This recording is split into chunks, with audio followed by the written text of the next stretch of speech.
ভিডিওটা সত্যি অনেক ভালো, সবাই মন দিয়ে দেখে। দেখছেন আজকে আপনাদেরকে সচক্ষে জিন দেখামু। এটা হচ্ছে বাইজিদ বুস্তামি রহমতুল্লাহি আলাইহির পুকুর, যেখানে উনি বদ জিনদেরকে কিন্তু কচ্ছপ বানায় রাখছেন। বাইজিদ বুস্তামি রহমতুল্লাহি আলাইহি ওনার মায়ের প্রতি কি পরিমাণে শ্রদ্ধা ছিল, এই গল্পটা এই সমাজের প্রত্যেকটা ছেলের জন্য শিক্ষা। তো চলুন গল্পটা আমি আপনাদেরকে বলি।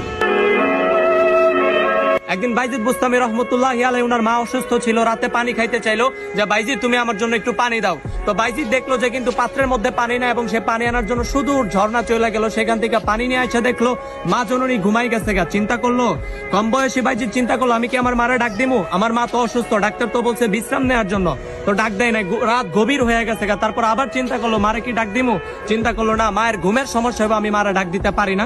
এরকম করতে করতে ভোর সকাল হয়ে গেল গা। মা চোখ খুললো, খোলার পর দিয়ে দেখতে পারলো যে কম বয়সী বাইজিদ পানি নিয়ে সেইখানে দাঁড়ায় রয়েছে। এটাই ছিল মায়ের প্রতি ভালোবাসা।